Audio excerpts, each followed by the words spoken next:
Used Appliances, located at 3530 Jackson Avenue here in Memphis, Tennessee. Call them at 901-487-7882. CJ Used Appliances has the best prices in town. Sales and service, heating and air. Also the best appliances you'll find anywhere in the Mid-South. Refrigerators, microwave stoves, washers and dryers, deep freezers, dishwashers, whatever you need in used appliances. And folks, I'll tell you, they're the best used appliances anywhere you'll find. That's CJ Used Appliances, 3530 Jackson Avenue. All appliances come with warranty. You can call them at 901-487-7882. Again, 901-487-7882. CJ Used Appliances. Are you tired of going to the doctor with the same issue over and over again and never getting any relief? Are you tired of buying all types of vitamins and supplements, hoping but not knowing for sure that they will keep you healthy? Or are you getting enough of the right kind of nutrients that your specific body needs? If you answered yes to any of these questions, you need a nutritional blood analysis. With a nutritional blood analysis, we can take one drop of blood from a prick of your finger and analyze your body's nutritional needs, nutritional deficiencies, and nutritional imbalances. This analysis can provide an early warning of possible future health challenges so you can make the changes now to avoid the negative outcome. A nutritional blood analysis can be used to monitor a health challenge before and after adopting an approach to restore health and balance. It will also allow you the ability to determine the effectiveness of various approaches to restoring and balancing your health. So don't wait. Make your appointment. Stop guessing with your health. Know what works for sure. 901-602-7063.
Appreciate you for watching, for listening, however you may be listening, man, and checking us out.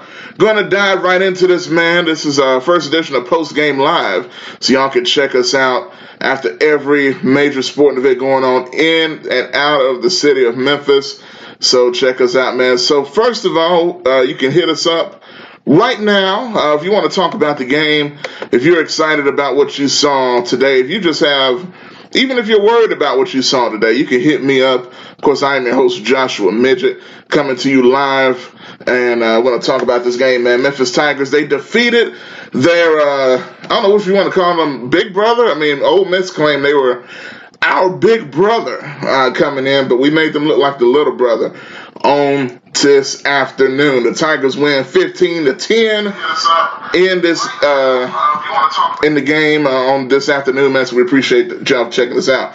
How'd you feel about the game, man? There's a lot of different opinions. Some of y'all know, if you've been following me in my social media. I've aired my grievances, my thoughts, my opinions on what happened. But if you have thoughts on what has happened in today's game, give us a call, 901-213-6020. That's what we're here for, man. We're here for the Tiger fans. We're here for everybody coming in. And so, right off the bat, right, I know some people anticipate what I might say, but I'm going to just say this off the bat. It's a good win for the Memphis Tigers. It's always a good win when you could beat an SEC opponent in your home stadium. It's always a good win when you can get 50,000 plus in the stadium. You see the picture of the Liberty Bowl below me. As you can see, that was today. That's a picture from today at the Liberty Bowl Stadium. They said 44,000 plus was the official attendance tally. That doesn't make any sense at all. Clearly, there's a lot more than that in the stadium because we've seen 44,000 plus. I mean, I've been there in the press box to see when there's 44,000 plus. There was a lot more than that. And as much as I talked about attendance issues, at least as far as this game goes, there were no issues. But man, I was happy about that. I was happy to see the crowd. I was happy that the Tigers made a good look on national television. And we're going to go straight to the phone lines because we got callers calling in already. So let's get it on. With our first caller of the day here on Postgame Live. And Greg, how you doing on this afternoon? What it do, Josh? What's happening, man? How you feeling on today? Man, it's all good, man. I got to be brief, Josh. Okay. I'm on my way down home to Mississippi, so I don't know when I'm going to lose my signal. But Okay. check it out, man. I'm excited for the defense. Yes. Defense looked really, really good today. Yes. Really good. Yes. They didn't fold in the second half, when the offense started stuttering, Yep. which was one of our, one of our hallmarks last year. Yes. So I'm excited for that. Yes. Man, and I'm going to say this, and I'm going to be gone, Josh. Okay. Great game, but I still do not see nor understand what Coach Norvell sees in Brady White. Hey, I think that's a great way to leave it, Greg. And, man, I appreciate you for calling in. Ironically, you're headed to Mississippi with all those sad people down there. But we appreciate you for calling in, man. Oh, man, I got my tiger flag flying right now. Yes, sir. It's all good. Hey, but I'm going to still listen in, though, okay? Okay, brother, I appreciate it. All right, Josh. All right, that's Greg calling in. The rest of y'all can call in, man, 901-213-6020. What did you think about the game today? Were you worried about anything afterwards heading into the rest of the season? You're watching and listening, if you're listening on the Spreaker app, which we're live there as well, to the first edition of Postgame Live. I am Josh Midget, co-founder of Talkback Live Network, co-host of Talkback Live with Bob and Josh, which show you can catch every day on Facebook Live and Spreaker, Monday through Thursday, that is, from 8 to 10 a.m., best morning show in Memphis, bar none. So y'all check us out, man. We talk about this and other things. Plus, I have my own sports show, 3 to 4. Some of y'all have already checked me out during the week, Monday through Thursday as well, from 3 to 4 p.m. Best interviews, best in sports talk, unfiltered opinions, things of that nature. But let me tell y'all this. Let me read a couple comments, first of all. Greg says, good afternoon, who just called in. GKP says, y'all already know who it is. Guess what? Brady's still white. Go Tigers, go. And I'm going to get into Brady, man named Brady, here in a minute. Kelly says, go Tigers. Yes, sir. Bruce Bynum says it was good. A good win, not great, mind you. Better than a loss. I agree. I think that's a great way to put it. Better than a loss, and here's why it's better than a loss, because you won. You're 1-0, you're heading into the rest of the season, and arguably, this is probably the biggest game of the year, at least early on, when you talk about name recognition, SEC opponent, things of that nature. The football schedule this year is not nearly as tough as it's been in past years. So that's a good thing for the Tigers, especially when you saw certain things that we saw this past year. So that's going to be interesting. Jet comes in. Good afternoon, Jet. On Facebook Live, he said, there's going to be a lot of black students building graffiti happening tonight. Them old Mississippians big mad. Oh, man. That's Jet coming in right there. I appreciate you, brother, as well as Bruce Bynum and everybody else. So just to get into the game a little bit, what I saw and what I was interested in looking at, first of all, when I watched the game was really everything, but I wanted to see particularly how would the offense operate without Darrell Henderson. Because Darrell Henderson was virtually our version of Superman or Bo Jackson or whatever dominant player you want to think about in football history. That's what Darrell Henderson was to the Tigers last year. Not to say the team didn't have other offensive players that were great or really good, but Darrell Henderson just took Memphis to another level. A superstar of superstars with his game-breaking ability. And then you add a Tony Pollard to the mix, and then you add Patrick Taylor, and you had just a crazy mix that really couldn't fail if you use it the right way. But that's gone. 2 of the 3 are gone. Patrick Taylor had a great game today. He had 27 carries, 128 yards, and a touchdown on the debut game for him as the lead dog, as the lead back of this backfield. Interesting enough as well, it shows how deep the Tigers are, man. And this is one thing I do have to give Coach Norvell credit for, because I'm going to get into the criticism here in a minute. But to give him credit for this, it's recruiting. They don't have any problems when it comes to replacing guys because they're so deep. Kenny Gainwell, which Linda Daniels says Gainwell, exactly. Kenny Gainwell is one of the MVPs of the game today. He was on the team last year. They gave him a red shirt once they saw what they had. And then now this is his and Patrick Taylor's team, in my humble opinion. Because I'm going to tell you something. Patrick Taylor, 27 carries, 128 yards, and a touchdown. Kenny Gainwell, 16 carries, 77 yards, and multiple catches. I think he had 6 or 7 catches in the game as well. And he impressed me to no end. I mean, you're talking about a guy that looks like virtually what Tony Pollard was giving you. He's capable of at least doing that, if not more, in the running game and in the receiving game. He is going to be greatly needed for this Memphis offense going forward. And, of course, with the first game, you're going to get the ups and downs. You're going to get the flags. There was a whole lot of flags today on the Memphis team. That was not good, especially on offense. Constant pre-snap penalties. 67, who was the new lineman on the line. I was reading about him this week. Has a great story now. Don't get me wrong, him and his family, how he got here and all this stuff. It's incredible. And I think he'll get better as the season progresses. But clearly, he had his problems with the pre-snap situations, constant false starts over and over and over throughout the entire game. You cannot have that as the season goes on. But that is definitely a criticism I have. Also, got to get to the main source of my grievances. And that is the starting quarterback, Brady White. Now, as the case always is with Brady, stats don't look terrible. 23 of 31, 172 yards, and an interception. He also had a rushing touchdown with a quarterback sneak. But let me tell you something. Some of y'all may not have heard me when I talked about this last year quite a bit ad nauseum on the radio show, and I will say it now. Brady White is not a good quarterback, period. He's not okay. He may be decent if you want to give him decent, but I'll just straight up say he is not a good quarterback. This is an Ole Miss team. I know people say, well, Josh, this is an SEC opponent you're talking about. What are you saying? This was not Alabama. This was not Florida. This was not Auburn. This was not even Tennessee. This was Ole Miss. A regular, middle of the pack, at least, or bottom-dwelling SEC team. Period. Yes, they've had good defenses here and there in the past, but that was not the problem today. Memphis was, as much as Ole Miss wants to claim that they're the big brother to the Tigers, no. On no side of the ball did Ole Miss look better.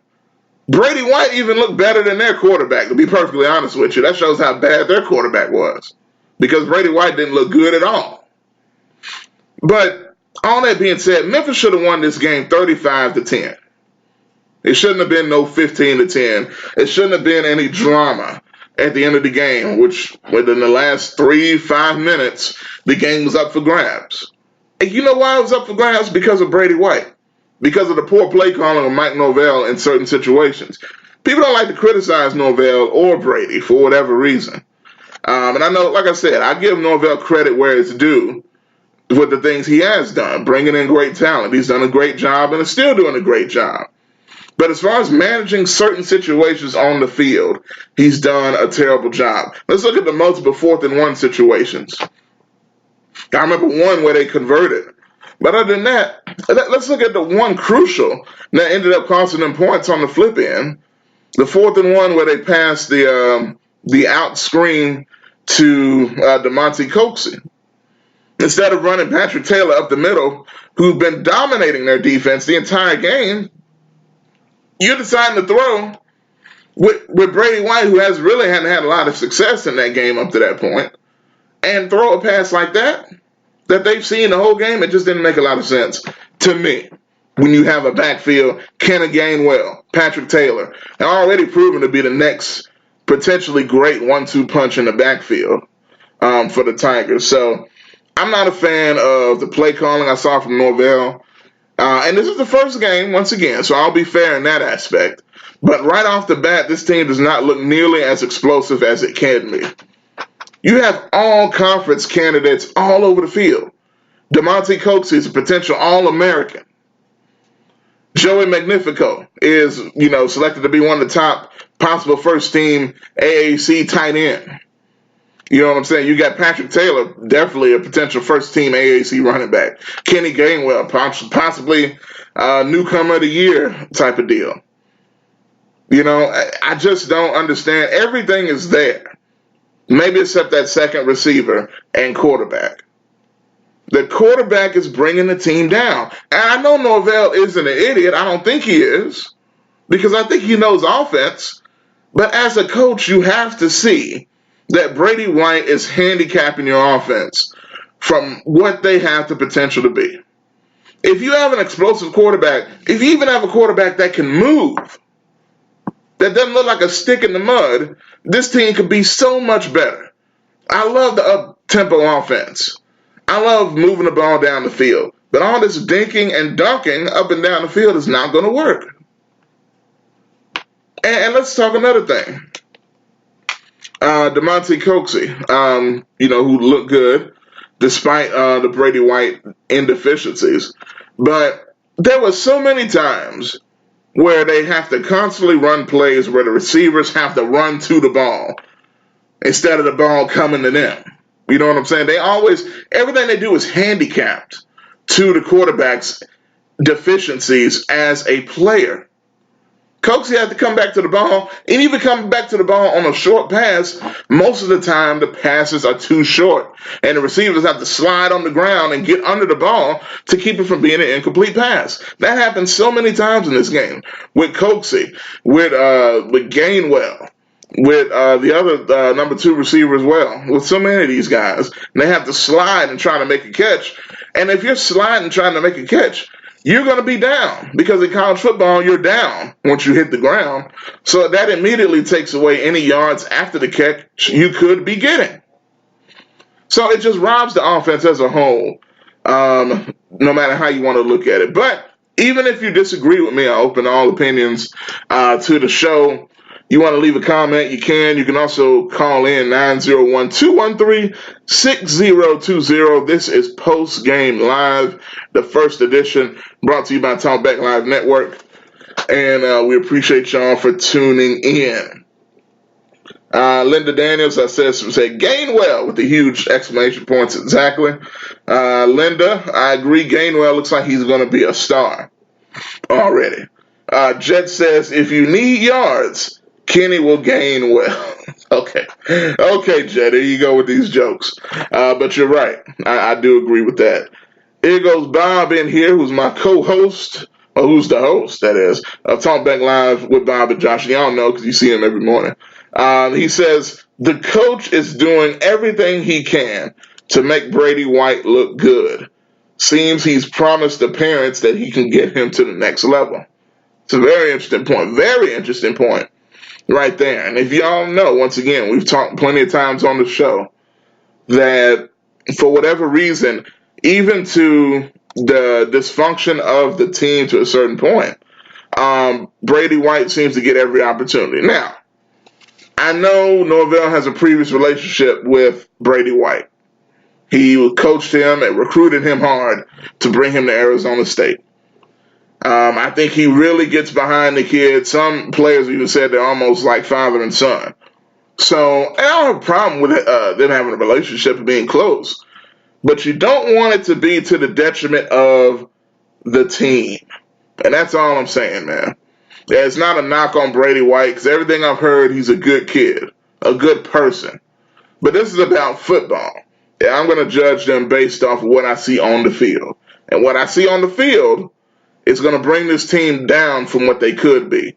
Because literally everywhere on this field, this football team is so good. The defense, shout out to Adam Fuller. Let's talk about a positive in the coaching ranks. Defensive coordinator Adam Fuller, which I'll give Norvell credit for again. He's hired him on staff. When Adam Fuller was previously, he did not allow his defense that is, did not allow one single 100-yard rusher in any of his games that he coached with his previous team. And the same was held true today. That defense was monstrous. They didn't just look improved. They looked like a whole new unit. It was amazing. They were flying around the field. Ole Miss, see, typically, when a team like Memphis plays the SEC opponent, you worry about a size mismatch. You worry about being outmanned, out-muscled, especially when it comes to the offensive line. That's one of the things the SEC holds its hat on. It's being strong, those big, strong country boys up front that's bigger than most of the other conferences. But I got to tell you, I don't know what the size looked like, but it looked like to me that Memphis was punching them in the mouth. Well, not mouth, but mouth. M-O-U-F.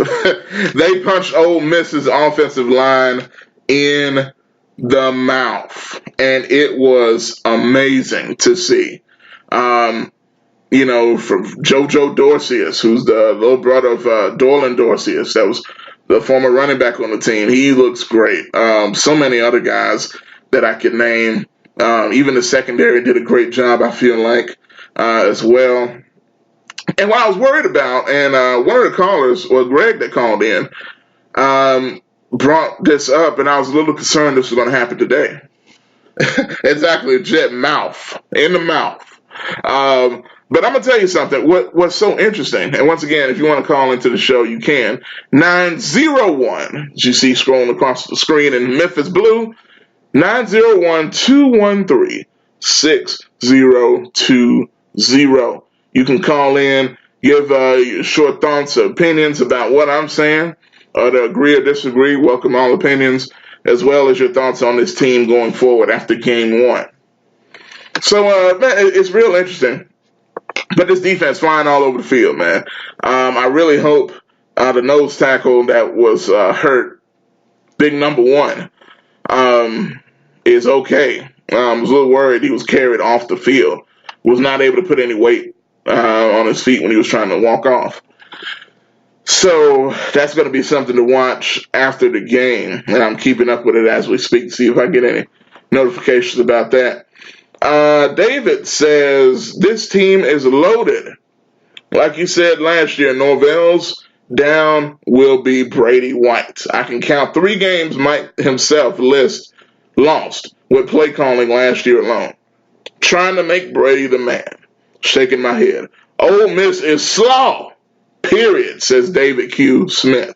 I agree. And this is another thing. Oh, yeah. And I saw Jet when he said mouth. Jet also said Norvell is just good. Linda made another comment. Linda Daniels said, my husband says he likes your show. Go Tigers, go. Well, tell your husband thank you, Linda. And I appreciate the support as well. So I appreciate that. The show, as you can see, once again, the show is Monday through Friday. You can catch me and Bob each and every day, Monday through Friday, 8 to 10 a.m. on Monday through Thursday. That's right. Monday through Thursday, 8 to 10 a.m. on Facebook Live, right here on this page, Talkback Live Network, that you see here as well. Jet says his vibe admitted that he's wrong yet. Oh, wrong about what? Now, I must admit, I'll let you know, as far as the Brady White thing, he doesn't look wrong now. And Norvell doesn't look good, so I don't know if he's wrong about anything yet. So I don't think he'll get any admitting anytime soon. But let me know what you mean by that, Jet, and we will talk about it. So, like I said, man, the defense looks monstrous. Linebackers, especially the defensive line. Ole Miss could not block the Tigers whatsoever. Every play, it seemed like these guys were in the backfield. Bryce Huff. Standing ovation to Bryce Huff, man, another MVP of the game. Kenny Gainwell, Patrick Taylor, and Bryce Huff were the MVPs of this game on today. Bryce Huff, the linebacker, just big time. Big time, man. You saw the sack, the big safety. That was huge. Huge. First of all, it was huge, that punt that went to the 1 yard line that the Tigers were able to down. But then coming out of that, with the way the Tigers defense had been dominating, I felt like they had a great chance to get that safety. And that was the case. Bryce Huff coming off the edge. Bryce Huff abused that tackle on the end. That guy got abused, misused, and bruised in this game on today, man. Bryce Huff shook him out of his boots multiple times, including kind of hiding and then bursting around the edge and sacking Ole Miss's quarterback. So definitely check that out. Oh, yeah, you're right. Jet says you said the Tigers, Bob said the Tigers would lose. So, yeah, he was wrong. That's true. Look, we were watching the game together. He said, yeah, they're going to lose this game. Watch. So we'll talk. I know he's going to have something to say. He may comment here in the comments. I know he's watching right now. And Kusu is the last name. Thank you for that pronunciation, Linda. I appreciate that. David says, I guess in the words of Al Davis, just win, baby. Yeah. Ugliest win yet. Absolutely. So hopefully, man, the Tigers get some of this sorted out. As much as I say what I say about Brady White, and I mean it, he's not good. And I don't think that's going to change anytime soon. But what's also not going to change is him being the quarterback. Because Brady McBride, who all accounts I've heard, made himself stand out as the number 2 quarterback, clearly, behind Brady White, has transferred. You remember? It was about 2 weeks before the season, almost the same time that last year David Moore transferred. So take that for what it is. But Brady McBride transferred, and now you're left with 2 very inexperienced backups. And those guys are not, unless Brady White gets hurt, you're not going to see anything from those 2 anytime soon. And just to let you know, the 2 backups are Connor Adair and Markavian Quinn. So those are the 2 backup quarterbacks. So I don't think you're going to see any of those 2 guys, even though I've heard good things about Markavian Quinn and Connor Adair. Connor Adair has a big arm. So that's literally the opposite of Brady White right there. He's got a huge arm, but he's just not that accurate. So I don't know if you want to risk putting him out there yet. So once again, man, I'm going to be on for a few more minutes. 901-213-6020. The Tigers do win 15-10. And things of that nature. So Dwayne Mason said we did go up against a very smart defensive coach. Yeah, we did. But, I mean, is there such thing as a stupid defensive coach? I mean, I don't know what to say about that. I mean, but if you watch the game, at least in my opinion, Dwayne, not to knock your opinion, but from what I saw, I didn't see anything that happened that Ole Miss did out there that really kept the Tigers from doing anything. They didn't stop the running game. They didn't have to stop the passing game because there was none. So basically, you focused on this is why I say I can't even say Ole Miss defense was that good because they focused on the running game and still couldn't stop it. You know, Patrick Taylor had 128 yards rushing and a touchdown. Kenny Gainwell had 77 yards rushing, so you almost had 200 yards rushing between the 2 running backs. I mean, well, actually, you did have over 200 yards rush between the 2 running backs. So, I mean, that being said, they didn't really do that good of a job. It was more Memphis mismanaging a lot of situations. They could have scored more points if it wasn't for all those penalties, all the false start penalties, which hopefully that gets cleaned up as the season goes along. Brady White constantly blowing possessions, throwing the ball out of bounds, missing a wide open Sean Dykes down the field that would have been an easy touchdown. Wide open. Nobody within 15 yards of the guy overthrew him. Who would have thought Brady White could overthrow somebody? But he overthrew Sean Dykes, who was wide open, which would have been another touchdown. So many times. Here's the thing about Brady White. I'm going to break him down for you right now. Brady White can be accurate in short yardage situations. From 2 yards to 7 yards, he's pretty accurate. He's not going to throw with a lot of velocity. The passes are going to float in there. They may be short a lot of the time. He can't run. He's not good throwing on the run to his left or his right. He's not good under pressure. He's not good when it's not beautiful outside like it was today. And even today, he wasn't that great either. Don't put him in the weather. You're going to get what you got last year in the Navy game, which we all remember that disaster. So that's all I'm saying. Dwayne said he didn't have time either. I'm not taking up for him, but he could do better. Yeah, look, the offensive line could be better. I agree, Dwayne. The offensive line could be better. Brady White was under pressure quite a bit. But here's the thing. The Tigers had a good offensive line last year. And that was the excuse some people used for Brady as well. Well, he was under duress, this and that. Well, look, you're a quarterback. When you're the quarterback, you're the leader of the team. When I hear in the news and Mike Norvell and Brady White himself telling the media, I've mastered the offense. Brady White said, I've mastered the offense. So what does that mean? That means I expect you to be excellent in the game. I don't expect you to be average. I don't even expect you to drag the team down.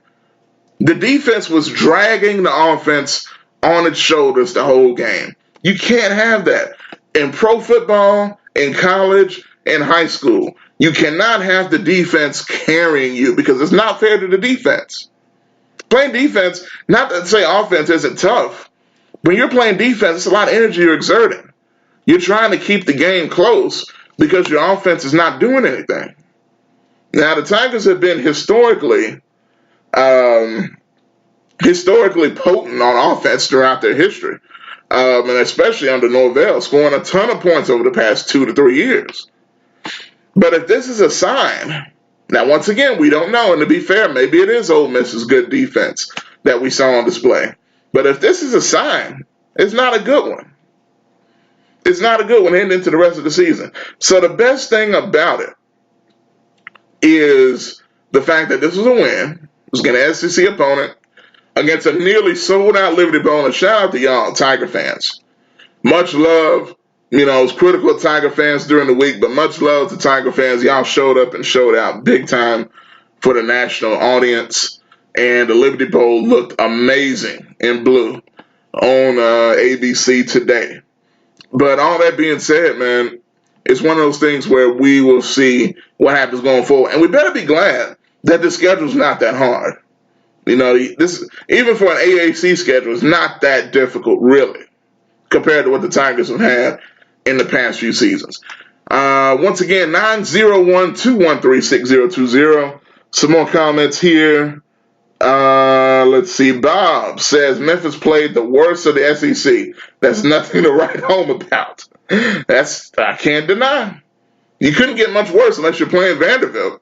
Now, I don't know how they look this year, but, my goodness. Ole Miss looked terrible. The quarterback didn't even have 100 yards passing. Brady White at least did that. Christopher Williams, how you doing, sir? He says he really can't run. No speed or burst, not at all. He runs like his feet are stuck in quicksand. Dwayne Mason says, no, he haven't mastered it. Yeah, and I know you're a smart guy, man. I'm sure you are. If that's mastering an offense, I'm close to mastering it. Come on now. Christopher Williams also says, remember, these are not pros. They're college players. Okay, Chris, but let's be real here. This is college, so you're judging them on the college standard. By the college standard, Brady White is less than average, as even at the college standard. And let's look, okay, if we're talking about the college standard, let's look even more. Ole Miss is average, an average football team. So, and I'm not putting any of these guys on the pro standard. I'm never going to do that. But as far as college football, this isn't a great Ole Miss team we just beat. We don't need to be having a parade down Beale Street tonight because of this win.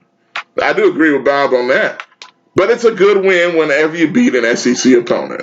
So I agree with that aspect. But we do not need to act like this was the Ole Miss in 2015 that we beat.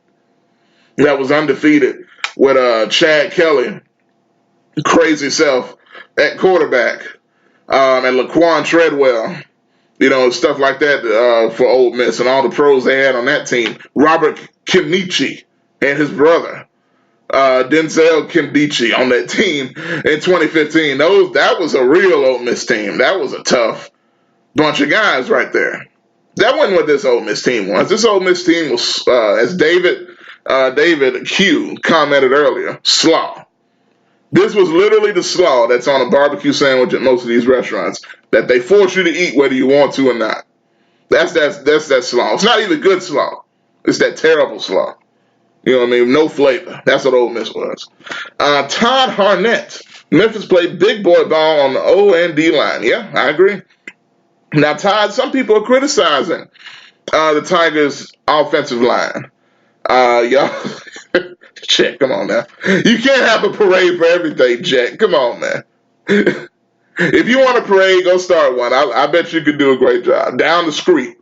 Chet said he wants a parade down the street. Man, Todd says the offensive and defensive line played great. I agree, Todd. Like I said, some people are actually criticizing the offensive line. I don't think it was the offensive line. I think it was the fact that Brady White did not get rid of the ball in a lot of situations. And when he did, I cannot tell you. Again, hopefully Brady gets better, but we've seen this for a whole year. Leading into the second year, it's not a good sign. Brady White threw one of the worst interceptions I've ever seen in my life. He's running backwards, and he throws it, and the defensive lineman catches it with one hand. What are we doing? We got another call. Oh, okay. Not right now. I still don't understand what Brady White was trying to do in that situation. You're running backwards, you throw the ball, and the defensive lineman catches it with one hand. That might have been the best throw he made all day to the wrong team. Crazy stuff. But despite that, the Tigers' defense held strong. And Dwayne Mason says, I am the O-line, can do much better. One dude, 5 flags. Yeah, one guy had 5 flags. I guess Dwayne said he could do better than the O-line did today. Hey, look, I don't know. So y'all are disagreeing on that. Todd says he thinks they both played big boy ball. Todd, I will say this. The defensive line definitely played big boy ball. That was the defensive line back when the now coach at Missouri, when he was coaching the Tigers. That's a tight defense when Justin Fuente was here. And the Tigers were top 20, top 15 defense in the nation with Tank Jakes and company. If y'all remember that defense.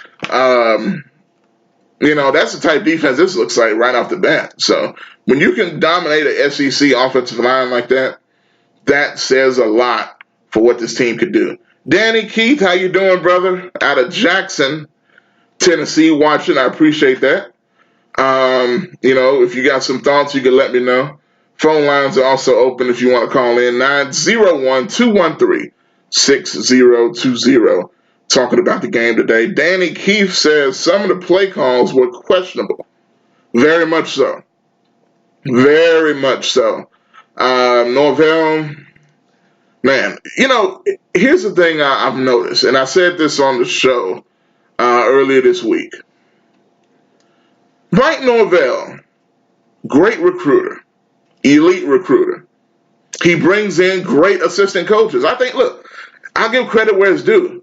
He brings in great assistant coaches most of the time that take care of their job that they're supposed to on his staff. That's what you want. You shouldn't have to coach everybody.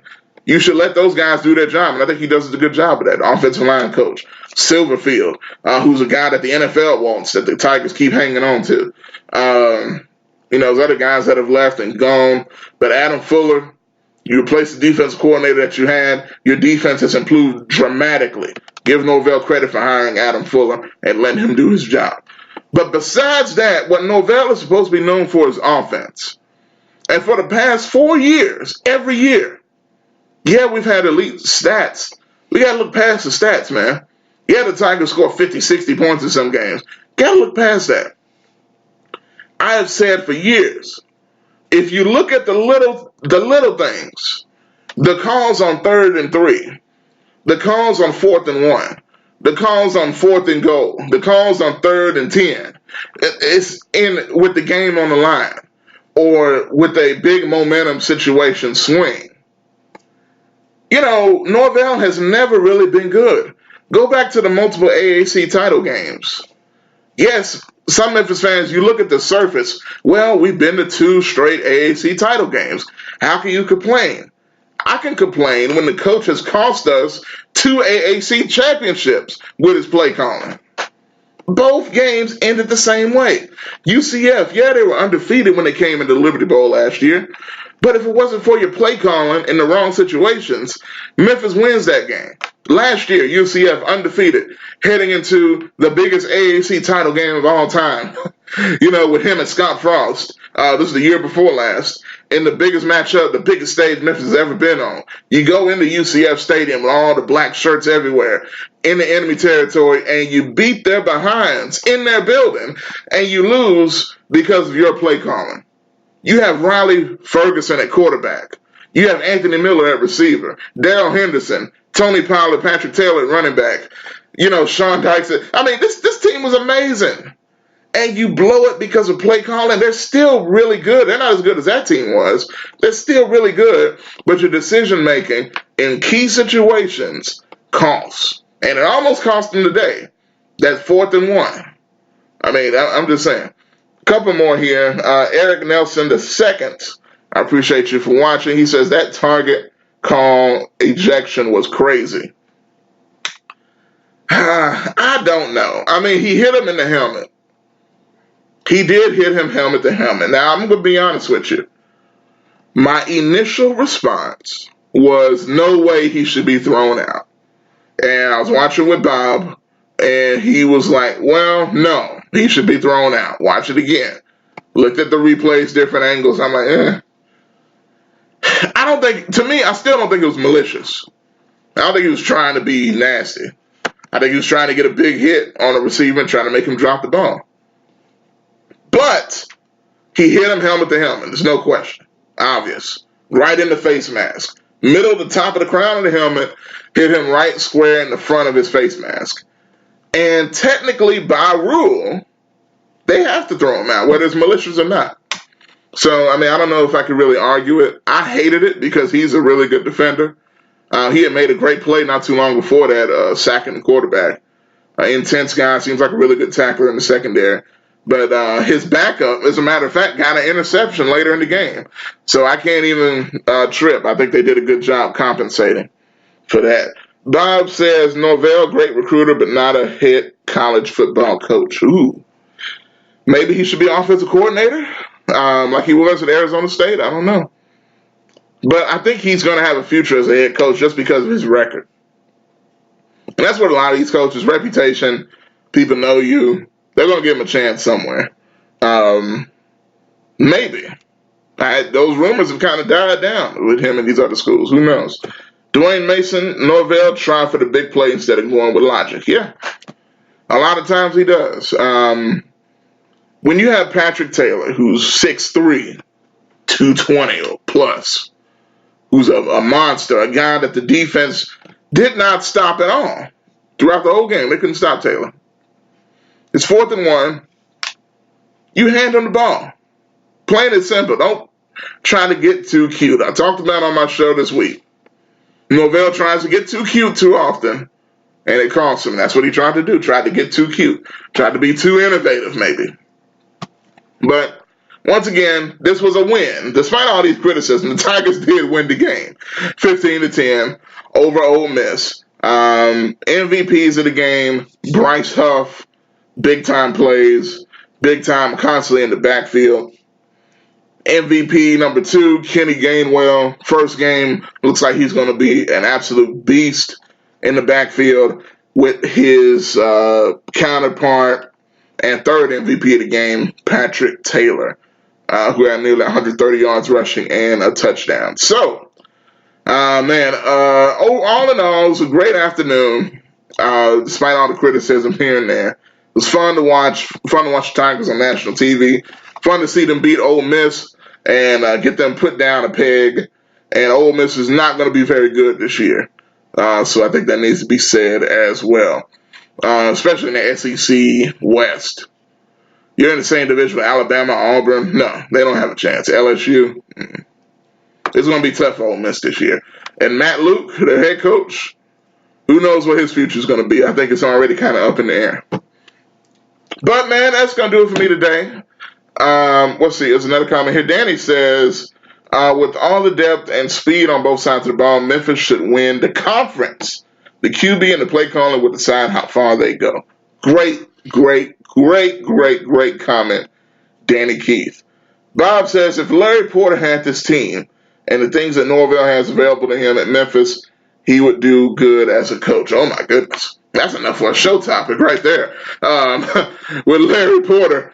Oh, my goodness. I think a lot of y'all may disagree with that, but I don't necessarily. Porter's problem, he yeah, like I said, that's a whole nother show right there. My goodness. We even got to interview Larry Porter when he was head coach at Memphis in his second season. And good guy. Memphis alum as well, as much as people throw shade at Larry Porter. He was a great running back at Memphis.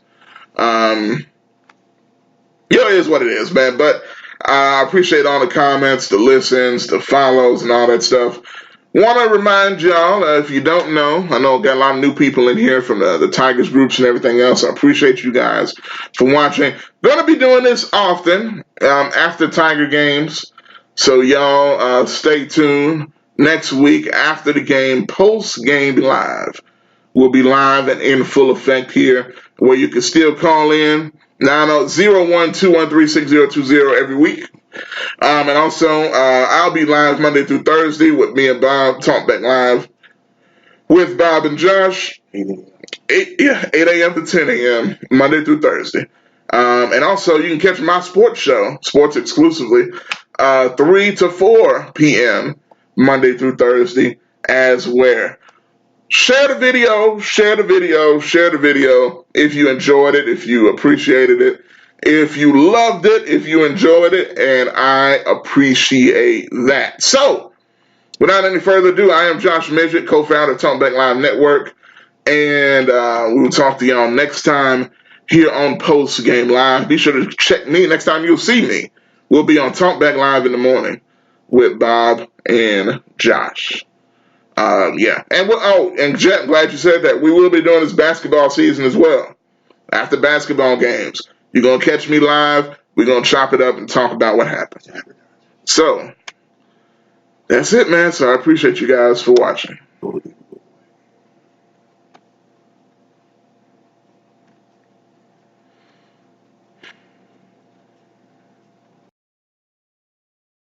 CJ Used Appliances, located at 3530 Jackson Avenue here in Memphis, Tennessee. Call them at 901-487-7882. CJ Used Appliances has the best prices in town, sales and service, heating and air. Also the best appliances you'll find anywhere in the Mid-South. Refrigerators, microwave stoves, washers and dryers, deep freezers, dishwashers, whatever you need in used appliances. And folks, I'll tell you, they're the best used appliances anywhere you'll find. That's CJ Used Appliances, 3530 Jackson Avenue. All appliances come with warranty. You can call them at 901-487-7882. Again, 901-487-7882. CJ Used Appliances.